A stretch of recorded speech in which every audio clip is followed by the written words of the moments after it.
오늘은 저희가 종료주일과 고난주간을 맞이해서 로마서 5장 12절에서 21절을 통해서 넘치는 그리스도의 은혜, 넘치는 그리스도의 은혜라는 제목으로 이 하나님의 말씀 증거하도록 하겠습니다. 우리의 인생 가운데서는 굉장히 많은 이제 변화의 기점들이 있습니다. 아이들은 이제 유치원을 다니다가 학교를 들어가기도 하고, 초등학교에서 중학교, 중학교에서 고등학교, 고등학교에서 대학교 이렇게 가기도 하고, 군대를 가기도 하고, 그리고 결혼을 안 했던 사람이 새로 결혼을 해 가정을 이루기도 하고, 또 아이가 태어나서 새로운 가족 구성원을 맞이하는 일도 있습니다. 그리고 또 장례를 통해서 누군가 또 이별하게 되어지는 일도 우리 삶에 있습니다. 수많은 인생의 변화들, 변화의 시점들이 우리의 삶 가운데 있습니다. 우리의 인생이라는 것은 그 많은 변화의 시점마다 우리가 어떻게 대처해 왔느냐, 그것을 우리의 인생이 보여줍니다. 그런데 이제 우리의 인생 가운데 가장 큰 변화, 변곡점은 어디에 있습니까? 아마도 예수 그리스도를 믿는 모든 사람들에게 있어서 가장 큰 인생의 변화의 시점은 바로 예수 그리스도를 믿음으로 영접한 바로 이 시기라고 볼 수 있습니다. 그리고 그것은 한 개인의 인생뿐 아니라 인간의 역사 전반에 있어서 가장 크고 놀라운 변화의 시점이기도 했습니다. 이 변화의 시점은 인간이 준비됐기 때문에 찾아온 것이 아니고, 준비되지 않은 인간을 향해서 하나님께서 일방적으로 하나님의 계획과 작정을 통해 우리 가운데 이 변화를 주셨다는 사실입니다. 그래서 우리가 이것을 은혜라고 얘기합니다. 은혜란 건 값이 없이, 대가의 지불이 없이 일방적으로 부어지는 호의를 얘기합니다. 선한 의도를 가지고 우리에게 주시는 선물을 은혜라고 표현합니다. 그래서 우리가 읽은 로마서 5장의 이 앞부분이 이제 로마서 8장에 보면, 우리가 아직 죄인 되었을 때에 그리스도께서 우리를 위하여 죽으심으로 하나님께서 우리에 대한 자기의 사랑을 확증하셨느니라 라고 성경은 기록합니다.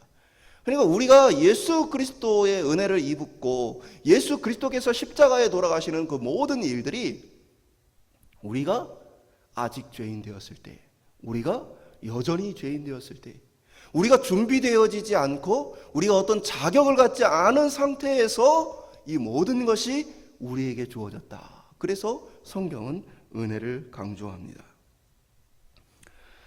그럼에도 불구하고 예수님을 믿는 사람들 중에도 내가 예수를 믿었다, 이러한 것을 자랑으로 여기는 사람들이 있습니다. 근데 사실은 우리가 구원을 얻고 예수를 믿은 것은 자랑할 것이 되지 못하고 감사할 것만 되어집니다. 왜 그렇습니까? 우리가 자격이 있어서 대가를 지불해서 그것을 얻은 것이 아니고, 그것이 은혜로 값없이 우리에게 호의로 베풀어졌기 때문에 우리는 우리의 구원을 생각하고 우리의 삶을 생각할 때 감사 외에는 없다는 것입니다. 오직 자랑할 것이 있다면 예수 그리스도의 십자가 외에는 우리에게 자랑거리가 되어지지 않는다는 사실입니다. 오늘 우리는 본문을 통해서 예수 그리스도를 믿고 구원을 받은 우리에게 어떠한 변화, 인생의 변화가 일어나게 되었는가, 더불어서 우리가 성찬을 앞두고 또 종료주일과 고난주간을 맞이하면서 우리가 어떠한 그 은혜의 삶을 깨달은 모습으로 살아야 하는가, 또 그것을 어떻게 맞이해야 하는가 함께 살펴보기를 소망합니다. 첫 번째 한번 따라해 보겠습니다. 아담의 죄. 오늘 본문은 어떻게 하나님께서 만드신 세상 가운데 죄가 들어왔는가를 기록합니다. 그리고 그 죄의 결과가 어떻게 되었는가를 기록해주고 있습니다. 로마서 5장 12절에 보면, 그러므로 한 사람으로 말미암아 죄가 세상에 들어오고 죄로 말미암아 사망이 들어왔나니 이와 같은 것이 모든 사람이 죄를 지었으므로 사망이 모든 사람에게 이르렀느니라. 한 사람으로 말미암아 죄가 들어왔다. 이 한 사람은 누구를 가리키겠어요? 아담을 가리키는 것이죠. 그래서 아담은 인류의 조상이면서 동시에 무엇입니까? 아담은 인류의 대표이기도 합니다. 그래서 그 아담을 통해 죄가 들어왔다. 이 얘기는 처음 만든 세상에는, 하나님이 처음 창조하신 것에는 죄가 있었다 없었다? 없었다. 그런데 아담을 통해 죄가 들어왔다라고 말하는 거예요. 그럼 동시에 뭐가 들어왔습니까? 죄가 들어오고 죄로 말미암아 사망이 들어왔다.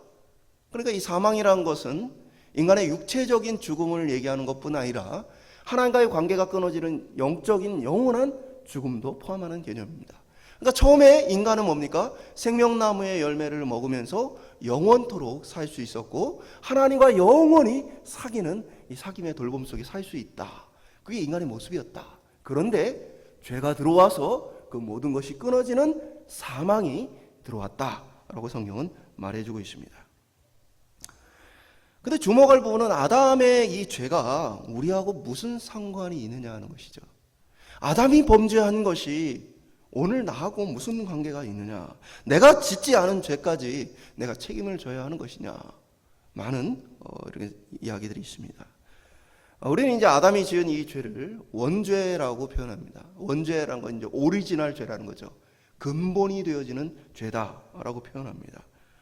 그것은 아담 혼자만의 죄가 아니라 아담이 인류의 조상으로서 인류의 대표로서 그 모든 죄가 동일한 사람들 속에 있다라고 표현하기 때문에 근본이 되는 죄다라고 표현을 해줍니다. 그런데 이제 어떠한 이들은 이제 이것을 좀 강조하다 보면서 인간의 유전자 속에 DNA 속에 죄가 있다라고까지 말하는 사람들이 있어요. 그래서 인간의 유전자가 계속해서 이렇게 전수가 되는 것처럼 죄가 계속해서 전수가 된다. 근데 그건 좀 이렇게 성경적인 표현은 아니고 정확히는 우리의 내면 가운데에 죄가 담겨져 있는 것이죠. 그 뭐 유전자라는 것은 조작이 가능하고 또 뺄 수 있는 거죠. 그렇게 뭐 죄에 대해서 손을 댈 수 있는 게 아니죠. 그러니까 죄는 우리의 영혼 가운데에 머물러 있는 것으로서 아담이 지은 똑같은 근원이 되는 죄가 우리 가운데 똑같이 가지게 되었다. 근데 내가 죄를 짓지 않았는데 내가 왜 죄에 이런 형벌을 나도 사망을 받아야 하느냐라고 묻는다면 뭡니까? 하나는 내 안에 죄가 있기 때문이고 또 하나는 뭡니까? 실제로 우리가 뭡니까? 죄를 행하기 때문입니다. 죄가 있는 인간은 죄를 행하게 되어 있습니다. 우리 중에 죄가 없는 사람이 없어요. 그래서 우리 모두가 죄를 가지고 태어나고 죄를 행하게 되어집니다. 그리고 우리는 그 죄에 대한 책임을 져야 합니다. 그 책임이 뭡니까? 사망입니다. 오늘 본문은 어떻게 모든 사람이 이 아담의 죄에 영향을 받는가? 14절과 17절을 통해서 이렇게 표현해 줍니다. 사망이 왕노릇했다. 왕노릇했다라는 말은 통치하다, 다스리다, 그리고 나라라는 이 바실레아라는 단어하고 같은 어원을 갖고 있습니다. 그러니까 쉽게 얘기하면 우리가 하나님의 나라 하면 뭡니까? 하나님의 나라라는 건 하나님이 다스리는 나라고 하나님께 순종하는 나라가 하나님 나라입니다. 그런데 여기에 사망이 다스린다, 사망이 왕노릇한다라는 표현은 뭡니까? 사망이 통치하고 사망에게 복종한다. 그리고 이것에 대해서 21절은 죄가 사망 안에서 왕노릇한다. 그래서 죄가 왕처럼 다스리고 죄를 왕처럼 섬기는 것이 바로 모든 사람의 삶이다 라고 말해주고 있는 것입니다. 그러니까 우리가 죄를 짓고 싶지 않아도 뭡니까? 왕이 통치를 하면 백성은 따르게 되어 있는 거예요. 마찬가지로 우리가 죄를 짓고 싶지 않더라도 우리는 뭡니까? 죄를 짓도록 되어져 있어요. 그래서 로마서 7장 18절을 통해서 사도 바울은 내 속 곧 내 육신에 선한 것이 거하지 아니한 줄 아노니 원함은 내게 있으나 선을 행하는 것은 없노라. 자신 안에도 선을 원함이 있어요. 근데 선을 행할 수 있어요, 없어요? 없어요. 선을 행함이 없다. 그것은 무엇 때문에 그렇습니까? 죄가 다스리고 있으니까. 쉽게 이렇게 생각하시면 돼요. 악한, 이 성격이 악한 종이 선한 주인의 명령을 받으면 가서 불쌍한 사람들에게 이 곡식들을 나눠줘라 하고 명령을 하면 주인의 명령을 따라서 마음은 악해도 뭐 해야 돼요? 나눠줘야 돼요. 선을 행해야 돼요. 반대로 사람들을 긍휼히 여기고 불쌍히 여기는 종이라 할지라도 주인이 악해서 가서 다 뺏어와라 라고 명령을 내리면 종은 뭐 해야 돼요? 자신은 그러고 싶지 않아도 빼앗아 와야 돼요. 이게 바로 통치와 다스림이에요. 그런데 인간을 다스리는 게 무엇이냐? 죄가 다스린다. 그러므로 우리의 상태와 마음이 뭐 어떠하든지와 관계없이 우리는 뭡니까? 죄의 다스림 속에서 선을 행할 능력이 없는 삶으로 살게 되어지는 것입니다. 그래서 아담의 죄에 대해서 특별히 왕노릇한다는 이 표현을 통해 강조를 하고 있는 거예요. 뭘 강조해요? 아담이 죄의 특징이 뭡니까? 내가 하나님이 되겠다. 내가 왕이 되겠다. 이게 아담의 죄입니다.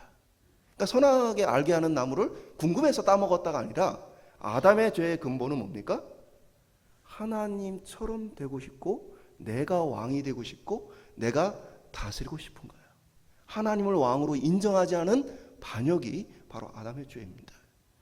그래서 오늘 죄가 다스린다라는 이 표현을 통해 이 반역의 죄에 대해서 깊게 강조를 해주고 있는 것이죠. 이러한 인간의 죄의 특성을 따라서 우리는 다 어떻게 해요? 아담과 똑같은 그러한 죄의 모습을 갖고 있어요. 뭡니까? 우리 자신이 중요하지 다른 것이 중요하지 않아요.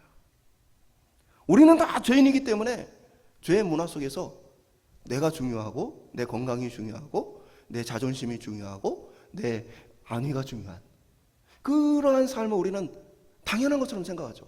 다 자기가 중요하잖아요. 왜 그렇습니까? 죄의 문화 속에서 죄인들과 함께 살기 때문에 우리는 이게 당연한 것처럼 느껴져요. 근데 이건 아주 비정상적인 거예요. 태국이나 라오스 같은 지역에 보면 카렌족이라는 부족이 있습니다. 카렌족도 그 안에서 이제 여러 부족으로 나뉘는데 그 중에는 여성들이 목에다가 이렇게 쇠 고랑을 구리로 된 고랑을 이렇게 막 차서 목을 길게 늘리는 그런 부족이 있습니다. 이게 이제 지나치다 보면 목뼈에 이상이 생기고 심지어는 이게 죽는 사람도 생겨요. 삶도 당연히 굉장히 불편하죠. 비정상적으로 목을 어려서부터 계속해서 늘려오면 얼마나 이 삶이 갑갑하고 힘들겠어요. 근데 그 부족 그 마을에서 태어난 여자아이들은 엄마도 그렇고 이모도 그렇고 옆집 아줌마를 봐도 그렇고 모든 사람이 어려서부터 이걸 하나씩 하나씩 늘려가요. 그게 뭐예요? 자연스럽고 정상인 것이죠. 그런데 우리는 그게 인간에게 주어진 자연스럽고 정상적이 아니라는 것들을 압니다. 마찬가지예요. 우리가 나의 안위를 생각하고 나의 건강을 생각하고 나 자신의 무엇을 생각하는 모든 것은 이 땅의 죄인들이 다 똑같이 자신이 왕으로서 생각하는 삶의 태도예요. 그래서 모든 사람이 그렇게 살기 때문에 우리는 그게 당연한 것처럼 자연스러운 것처럼 생각하지만 그것은 아주 비정상적인 삶이에요. 왜 그렇습니까?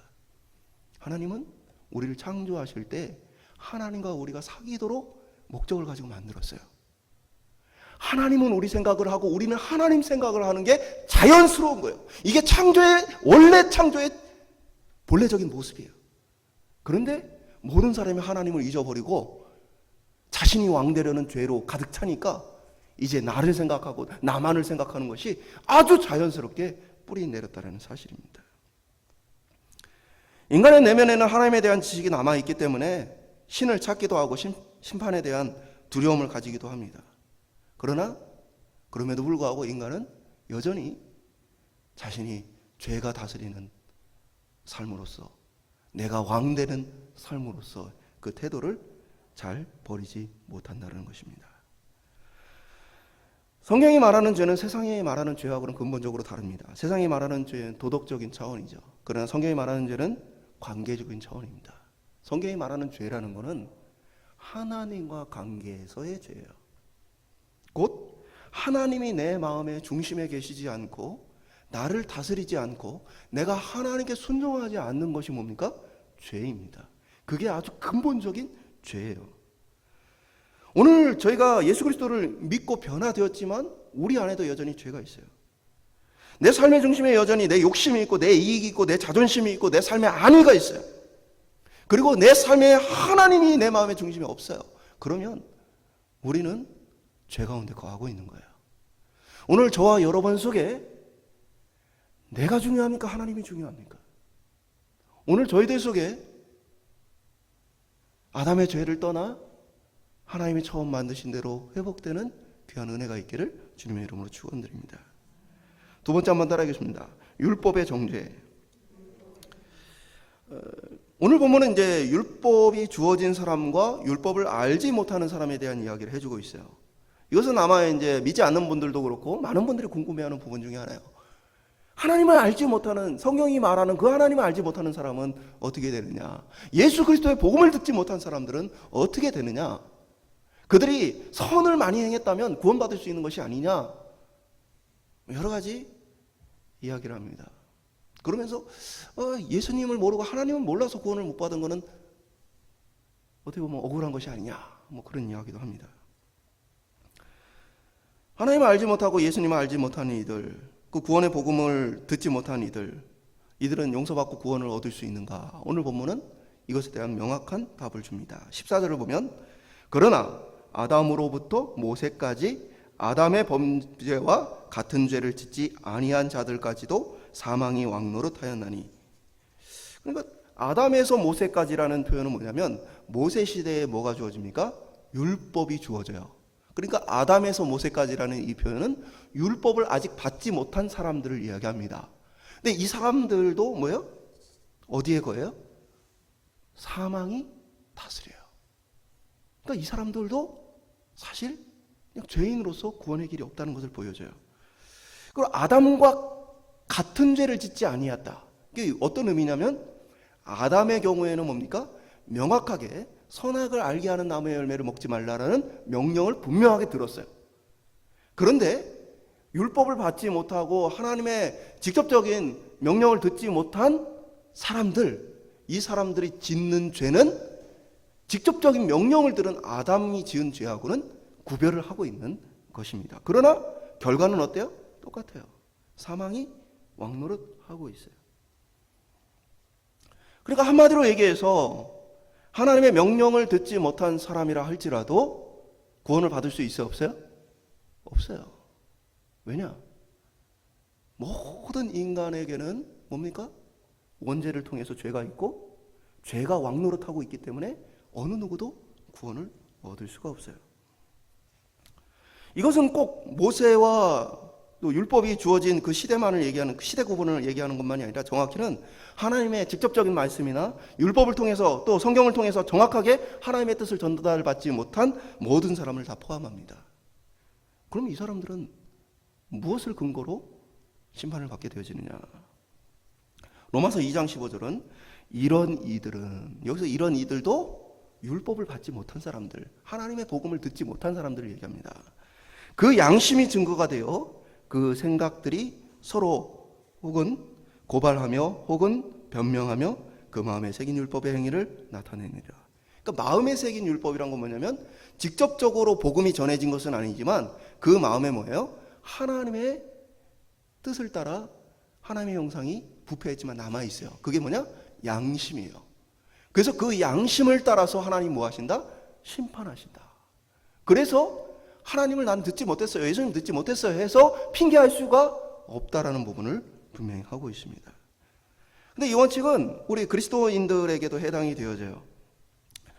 우리의 성경에 통해서 사실은 우리의 삶의 모든 부분들이 사실 성경과 연결되어 있고 성경을 통해서 우리가 거룩한 삶을 추구할 수 있어요. 그러나 성경을 잘 알지 못하는 그리스도인들도 있죠. 그리고 성령의 인도하심을 따라서 우리가 또 신앙생활을 하지만 성령의 인도하심을 잘 경험하지 못하는 사람들도 있어요. 그러면 그러한 사람들은 어떻게 되어지느냐? 그러한 사람들 역시도 뭡니까? 그들의 기준은 양심이 되어지는 거예요. 나는 몰랐으니까 나는 뭐 죄가 없어, 그게 아니라는 것이죠. 그러면 나는 몰랐으니까 죄가 없고 구원받을 수 있다라고 말하면 우리는 뭡니까? 배우기를 빨리 멈춰야 됩니다. 그렇지 않아요? 배우면 배울수록 뭐가 죄인지를 알아요. 그러면 그에 대한 책임을 져야 돼요. 그럼 우리가 배워야 됩니까? 안 배워야 됩니까? 하나도 안 배우고 그러면 복음도 전하면 돼요? 안 돼요? 전하면 안 되죠. 그럼 복음도 아무도 전하지 않고 다 모르는 상태에서 몰랐으니까 핑계를 대고 구원을 얻어야 되겠죠. 그러나 성경은 단 한 번도 그런 식의 구원을 이야기하고 있지 않아요. 그리고 사실은 아담이 죄를 지었기 때문에 우리 모두가 이 구원을 받지 못하는 것이 아니고, 죄의 지배를 받는 인간은 뭘 행하게 되어 있어요? 죄를 행하게 되어 있어요. 우리 중에 나는 죄가 없습니다라고, 죄를 행하지 않았습니다라고 할 만한 사람이 아무도 없어요. 말씀드린 것처럼 악한 주인이 명령을 내리면 종은 따르게 되어 있어요. 그것이 세련된 방법으로는 유혹이라고 표현할 수도 있고 강압이라고 표현할 수 있고 세상의 어떤 이 권세라고도 표현할 수 있고 여러 가지 표현할 수 있지만, 중요한 것은 우리도 그것을 따라 행하게 되어 있어요. 말씀드린 것처럼 사람들이 다 죄를 지으면 그게 죄인지를 몰라요. 하나님을 생각하지 않는 것, 하나님과 함께하지 않는 게 죄다라고 생각하면 세상 사람들은 그게 왜 죄인데? 라고 생각하죠. 근데 그게 가장 큰 죄예요. 살인을 하거나 간음을 하거나 도적질을 한 것하고는 비교할 수 없는 죄입니다. 살인을 한 사람도 예수 그리스도의 십자가 앞에 용서를 얻을 수 있고, 간음을 하고 도적질을 한 사람도 예수 그리스도의 십자가로 용서를 얻을 수 있습니다. 그러나 하나님과 관계없는 자는 어떠한 것을 용서를 얻을 수 없어요. 무엇이 진짜 중요한 죄고 큰 죄입니까?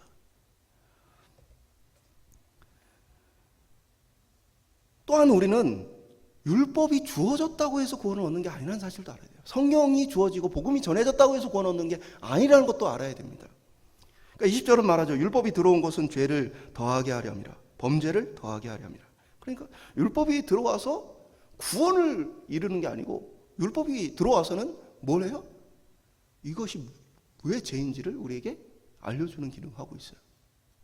물론 이게 율법이라는 게 하나님의 백성을 하나님의 뜻을 따라 살도록 하는 귀한 기능을 갖고는 있지만, 우리가 죄의 지배를 받는 상태에서는 무엇입니까?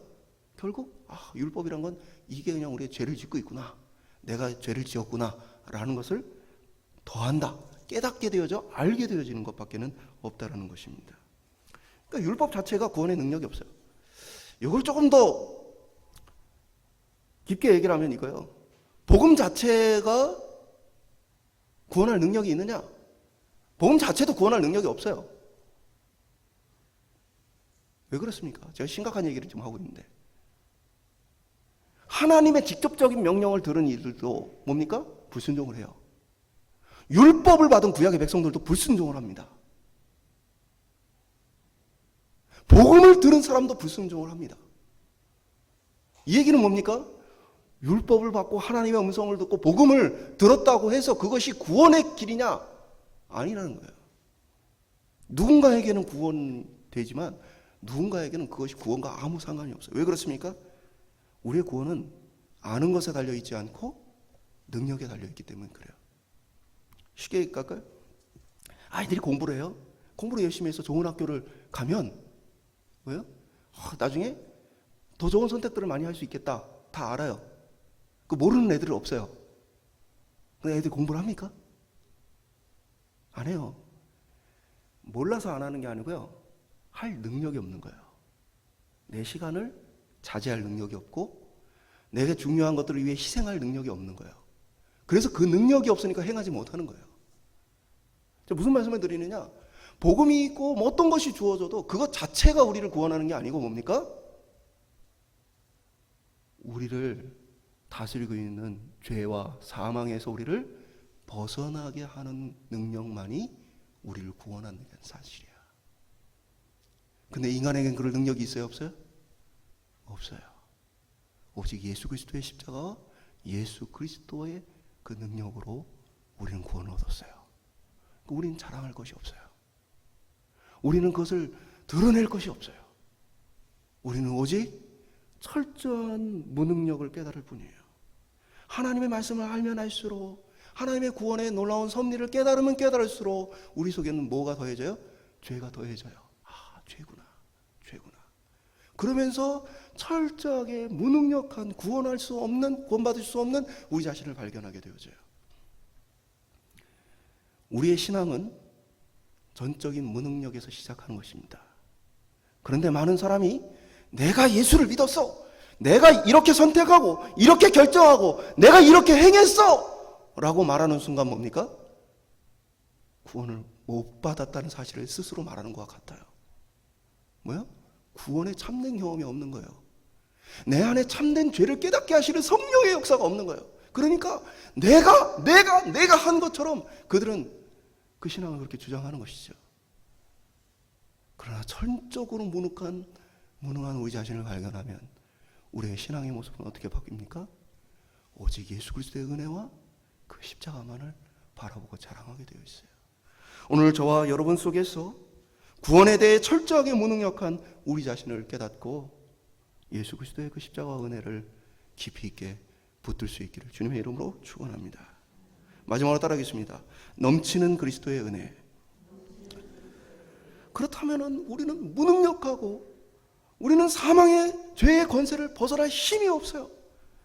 그러한 우리가 어떻게 구원을 얻을 수 있느냐?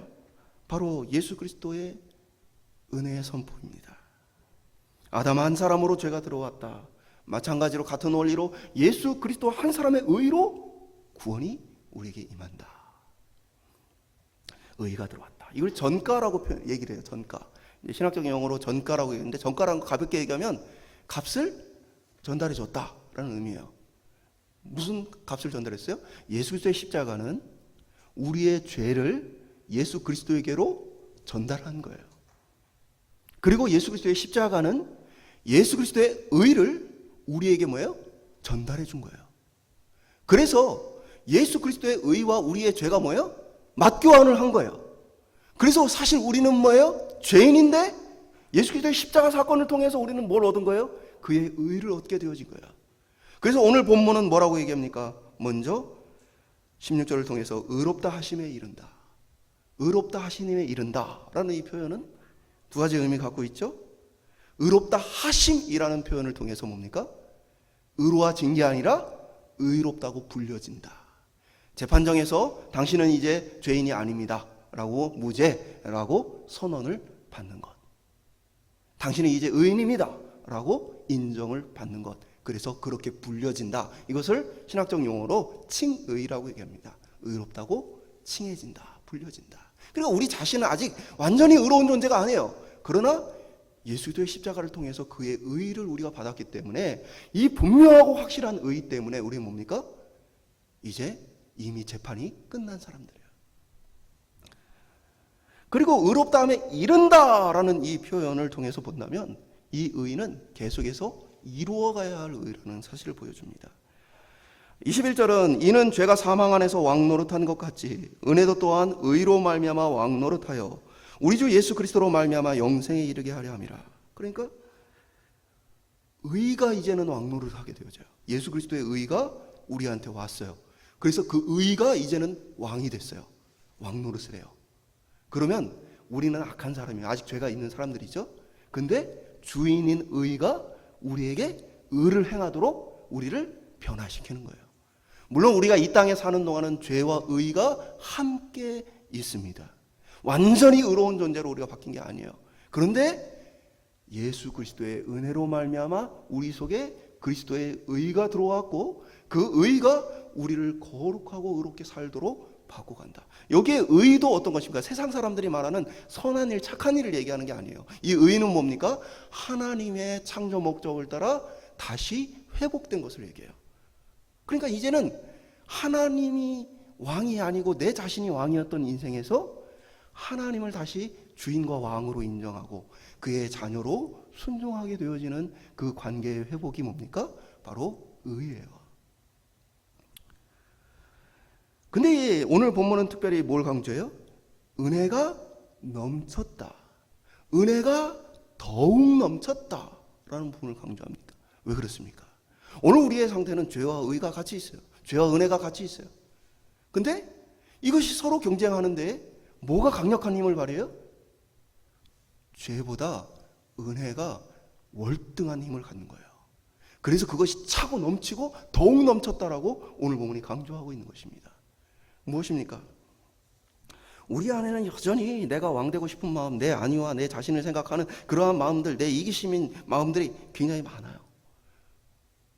그런데 그것이 예수 그리스도의 은혜가 넘쳐서 이제는 내 자신의 것들이 싹 사라져버리고 예수 그리스도의 것이 채워지는 거예요.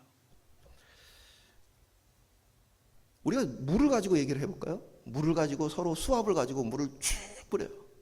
물을 쫄쫄쫄쫄 이렇게 나오는 거하고 물이 아주 강력하게 나오는 거 두 개를 같이 하면 쫄쫄쫄쫄 나오는 거는 그냥 흩어져 버립니다. 그리고 강력하게 나오는 물살로 그것이 채워지게 되어지는 거예요. 이것이 바로 은혜의 원리예요. 기독교를 어떤 분들은 내려놓음이라고 표현합니다. 근데 기독교는 내려놓는 종교가 아니에요. 불교나 이러한 종교들은 내려놓음의 종교예요. 왜 내려놓습니까? 내가 죄를 짓지 않기 위해서 무건 수행을 합니다. 죄를 안 지으려고. 내가 죄를 짓지 않기 위해서 고행을 하고 여러 가지 노력을 하면서 죄를 멀리하려고 애를 씁니다. 이것이 수행이에요. 기독교는 그게 아니에요. 기독교는 은혜가 넘치는 충만의 종교예요. 채워짐의 종교예요. 예를 들면 이런 거죠. 이 컵 안에 뭔가 담겨져 있어요. 잘못된 것이 담겨져 있어요. 근데 물을 끊임없이 부어서 넘치게 하면 이 속에 있는 것들은 어느 순간 사라져 버리는 겁니다. 마치 강력한 수압에 의해서 쓰레기들을 쫙 밀어내는 것처럼 이 은혜가 넘쳐버리면 나머지는 싹 쓸려가게 되어 있는 거예요. 쉽게 말씀을 드리면 오늘 우리 속에 있는 아담의 죄가 여전히 살아있어요. 그래서 우리도 하나님보다는 내가 중요해요. 내가 잘 되는 거, 내가 건강한 거, 내가 마음이 평안한 거, 내 가족들이 잘 되고 내가 원하는 일들이 이루어지고 내 욕구와 내 소망을 이루며 사는 삶이 인간에게 중요해요. 근데 은혜가 넘치면 그 생각을 내가 절제하고 자제해서가 아니라 예수 그리스도의 은혜로 내가 채워지면 나머지는 흔적 없이 사라져 버리는 거예요. 오늘 우리의 신앙은 바로 예수 그리스도의 넘치는 은혜를 바라보는 삶입니다. 이 넘치는 은혜라는 건 뭡니까? 죄가 아무리 크고 죄가 아무리 많고 하더라도 뭡니까? 예수 그리스도의 은혜가 압도적이기 때문에 그 모든 것을 쓸어버리기에 부족함이 없다. 예수 그리스도의 은혜가 넘치되 더욱 넘쳐서 이러한 것들은 힘을 발휘할 수가 없다. 이제는 우리 속에 의가 왕노릇한다 라는 이야기를 하고 있는 거예요. 사랑하는 여러분, 우리 속에 스스로 왕되고자 하는 내가 사라질 수 있게 소망합니다. 오늘 우리 속에 다시 한번 하나님이 우리를 처음 만드신 그 아름다운 거룩한 형상이 회복될 수 있게 소망합니다. 그것은 예수 그리스도의 은혜가 넘치는 것이고 의가 우리 가운데 가득하게 되어지는 것입니다. 그것은 선한 행위를 하고 착한 일을 하는 그러한 일이 아니라 뭡니까? 하나님이 내 마음의 중심에 서 있는 거예요. 사람은 가장 중요한 거를 생각하고 살게 돼 있어요. 저희 아내하고 저희하고 이렇게 좋은 어떤 것이 있으면 저희 아들에게 먼저 먹이고 합니다. 제가 그러다가 우리도 한 조각 정도는 먹어도 되는 게 아니야? 그래서 여보 이거 내가 받아온 건데 나 한 조각 먹어야 되는 거 아니야? 제가 그렇게 얘기를 했어요. 아들만 다 줄 게 아니라 우리도 좀 먹어도 되는 게 아니야? 근데 왜 아들을 다 주겠어요? 아들을 사랑하니까. 마음에 아들 사랑이 나를 사랑하는 것보다 많으니까 주는 거죠. 무슨 말씀을 드리냐? 예수 그리스도의 은혜가 내 안에 채워지고 넘치면 뭡니까? 내 안에 하나님이 중요해져요. 내가 중요하지 않아요. 하나님이 중요해요. 하나님이 이걸 기뻐하실까? 이게 하나님의 이름의 영광이 되어질까? 하나님이 정말 원하시는 게 뭘까? 이런 것에 대한 관심이 생겨요. 그리고 그 관심이 중요해져서 그것 때문에 결정을 하게 되어져요. 이전에는 내 자존심에 상하면 이렇게 결정하고 내 이익이 안 되면 이렇게 결정했던 사람이 이제는 하나님 때문에 결정을 하게 되어져요. 이게 선이고 의이고 하나님의 형상의 회복이에요. 이제 우리 속에 내가 사라지고 우리 속에 예수 그리스도의 은혜가 불일 듯 일어날 수 있길 소망합니다. 그래서 우리의 입술에 내가라는 말 대신에 예수 그리스도의 은혜가 이것이 고백되어질 수 있길 소망합니다. 나 같은 자를 불러주신 그 은혜가 하나님 앞에 감사되어지고 찬양되어지는 저의 삶이 되길 소망합니다. 하나님과 다시 만나 그 기쁨과 은혜를 누리는 삶을 살길 소망합니다. 이게 진짜 행복이에요. 왜 그렇습니까? 인간이 만들어진 목적 자체가 하나님과 사귀도록 만들어졌기 때문에 인간이 진짜 깊은 만족과 참된 행복을 느끼기 위해서는 하나님과 사귀어야 돼요. 근데 모든 인간이 죄로 말미암아 그것을 잃어버렸어요. 그래서 자기 자신이 왕되어서 물질을 섬겨보기도 하고 인간의 어떠한 욕망과 정욕들을 섬겨보기도 하지만 그것들로는 해결이 안 된다는 게 우리의 모두의 결론입니다. 여러분, 예수 그리스도 외에 우리를 진정으로 만족시킬 일은 없습니다. 이 만족이 얼마나 대단하느냐? 예수 그리스도를 그 마음의 중심에 새기고 하나님은 그 중심에 새긴 사람들이요, 예수 그리스도를 위해 생명을 던져요. 물질을 던져요. 자기네 어떤 인생의 목표와 삶을 던져버립니다. 왜요? 예수 그리스도 안에 있는 하나님과 교제하는 행복이 압도적이기 때문에 그렇습니다. 오늘 저와 여러분들이 인간의 진정한 이 만족과 행복을 예수 그리스도의 은혜 안에 넘치게 누릴 수 있기를 주님의 이름으로 축원드립니다. 말씀 맺도록 하겠습니다. 우리는 종료주일과 고난주간을 맞습니다. 사순절이라는 게 있어요. 우리 교단은 사순절을 지키지 않습니다. 통합주가 우리하고 이제 좀 차이인데, 사순절이란 건 뭡니까? 예수 그리스도의 십자가를 미리 그 고난을 묵상하며 준비하는 그런 시간들이에요.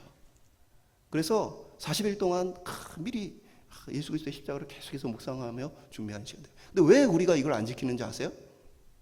이렇게 사순절이 나빠서가 아니에요. 사순절은 카톨릭적인 요소의 특징들을 갖고 있어요. 그래서 이 기간 동안 금식을 하고 절식을 하고 조심을 하고 자기가 좋아하는 걸 끊고 이런 식의 행위들을 합니다. 이게 나쁜 것은 아니에요. 그럴 수 있어요. 우리가 스스로 절제해 볼 수 있겠죠. 근데 말씀드린 것처럼 기독교 신앙의 본질은 뭐예요? 내려놓고 비우고 절제하는 것에 있지 않아요. 우리 신앙의 본질은 뭡니까? 채워짐에 있어요. 예수 그리스도의 은혜가 가득 채워지는 것에 있어요. 그러니까 사순절이라는 어떤 기간을 통해서 그것들을 준비하면서 고난을 준비한다 해서 금식을 하고 이런 식의 행위보다도 저는 이렇게 말씀드리고 싶어요.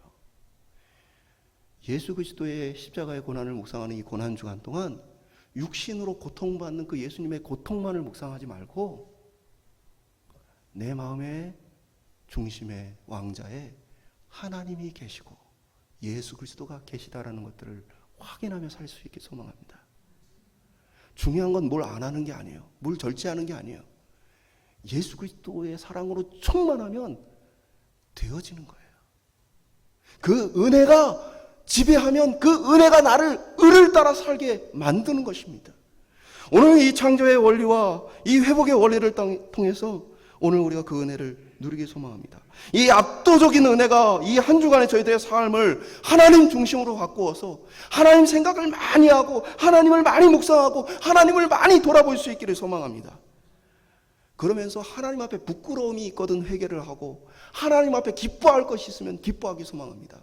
고난주간은 예수님 고난받았으니까 내가 고난을 받아야 되는 시간이 아니라 예수님의 그 고난이 나를 살게 했구나, 예수님의 고난이 나를 새 생명을 얻게 하고 새 기쁨을 누리게 했구나, 이 사실을 깨닫게 되어지는 거예요. 예수님이 고난받기를 원하겠어요 우리가? 저는 그렇게 생각하지 않아요. 내가 힘들었으니까 저희 아들한테 너도 요만큼 힘들어 하고 아버지의 고통을 네가 느껴봐, 그거는 폭력일 수 있죠. 내가 너를 사랑하니까 너도 나를 사랑해라. 그러면 그 사랑 때문에 아버지가 많이 힘들구나, 아프구나, 그게 느껴지는 거예요. 오늘 저희들의 이 한 주간의 삶 속에서 예수 그리스도와 하나님을 깊이 있게 묵상하고 마음의 중심에 내 하나님이 계신가, 내 하나님이 계신가 돌아보는 한 주 속에 은혜를 더 풍성하게 누릴 수 있게 소망합니다. 그리고 그걸 통해서 우리가 주일에 만나 다음에 성찬 참여를 할 때 그 성찬을 통해서 그 은혜가 더 풍성하게 함께 누려질 수 있기를 주님의 이름으로 축원드립니다.